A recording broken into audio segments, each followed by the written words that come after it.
নাসিরুদ্দিন পাটোয়ারির নামে মামলা, মানে হ্যান্ডকাপ পরানো বাকি, জেলে ঢুকানো বাকি।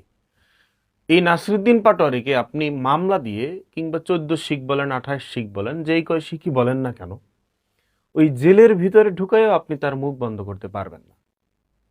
না, এর মানে এই না যে তুমি নাসিরুদ্দিন পাটোয়ারিকে উস্কাই দিচ্ছ মুরব্বীদের সাথে বেদবি করার জন্য, চাঁদাবাজের এগেনিস্টে কথা বলার জন্য, জেনজি জেনারেশনের সাথে আরো কানেক্ট হওয়ার জন্য, বেদবিটাকে আরো উচ্চ পর্যায়ে সবার কাছে ছড়াই ছিটিয়ে দেওয়ার জন্য, আপনার মুরব্বীদের সাথে অপমানজনক কথা কিভাবে বলা যায় সেটাকে আরো সুন্দরভাবে চর্চা করার জন্য ব্যাপারগুলোকে তুমি উস্কাই দিচ্ছ।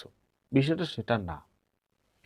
বিষয়টা হচ্ছে নাসিরুদ্দিন পাটোয়ারি তিনি কিন্তু স্পষ্ট করছেন যে আমি ক্রিয়েটর, সৃষ্টিকর্তা, পালনকর্তা, যিনি এই আসমান জমিন উভয় জগতের যিনি মালিক, যিনি জিন ইনসানের মালিক, তাকে ছাড়া তিনি কাউকে ভয় পান না।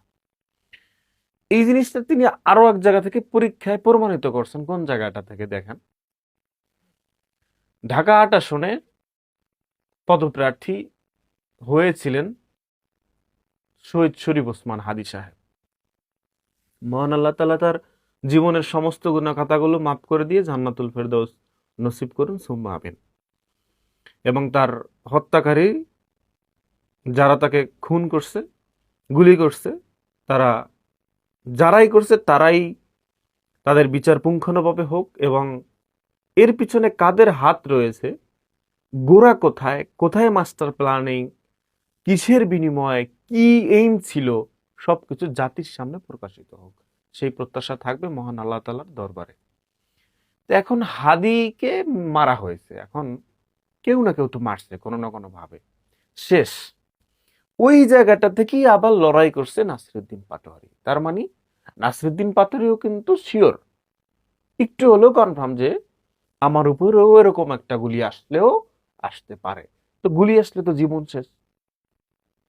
কথায় ভুলাইলে বললেন, বলতে হবে না আমি দুধে ধোয়া তুলসী পাতা না, একটু আগে গোসল করছি, দুধ দিয়ে গোসল করি নেই যে আমার কোনো পাপ নাই, আমার কোনো গুনাহ নাই, আমার কোনো ভুল নাই।